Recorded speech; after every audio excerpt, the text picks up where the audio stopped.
Julien. Bonjour Mario. Alors, vous êtes Julien Quéré, vous êtes le directeur du développement de InnoCap Gestion.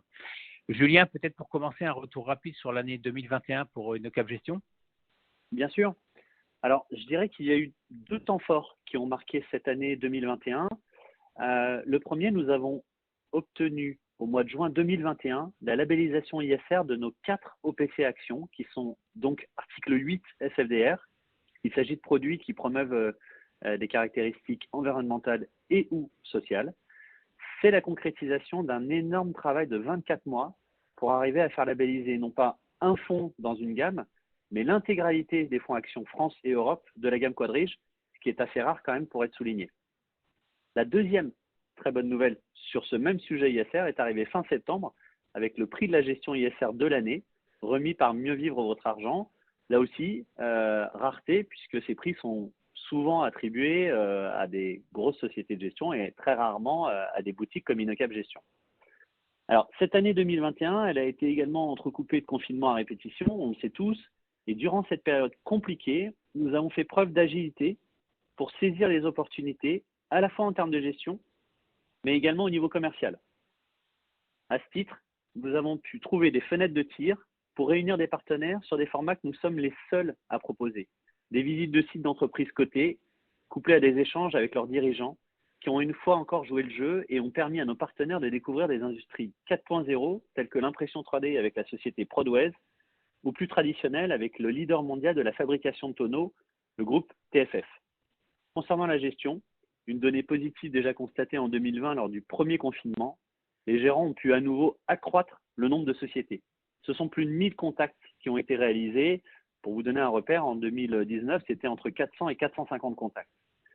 C'est primordial, car c'est bien là le fondement de notre gestion et sans doute ce qui peut nous différencier de la concurrence, la proximité avec les dirigeants d'entreprise. Cette régularité d'échange avec les managements a fait d'ailleurs ressortir 2 éléments très forts en 2021.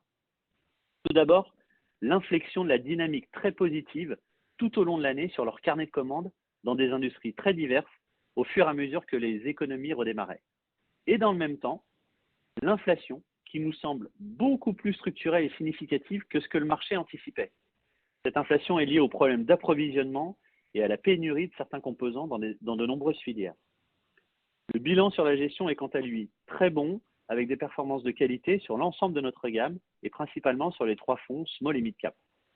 Merci Julien donc de ce retour sur 2021. Tournons-nous maintenant vers 2022. Quelles sont les perspectives?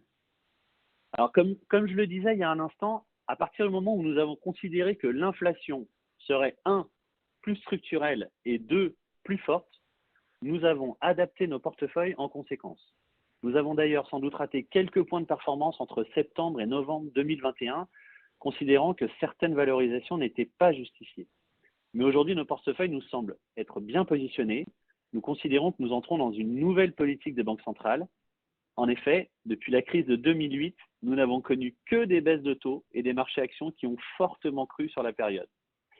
Il y a pour nous tout un pan de la cote constitué de valeurs de croissance de très bonne qualité, on n'en disconvient pas, mais qui ont été tirées par des taux bas dont la valorisation ne se justifie plus avec les perspectives de remontée de taux. C'est clair. Alors, Julien, y a-t-il des projets particuliers pour 2022 chez InnoCap Gestion? Je voudrais commencer par un constat.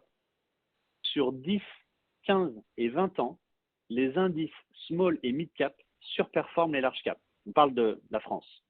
En revanche, sur 1, 3 et 5 ans, les 1, 3 et 5 dernières années, ceux-ci surperforment.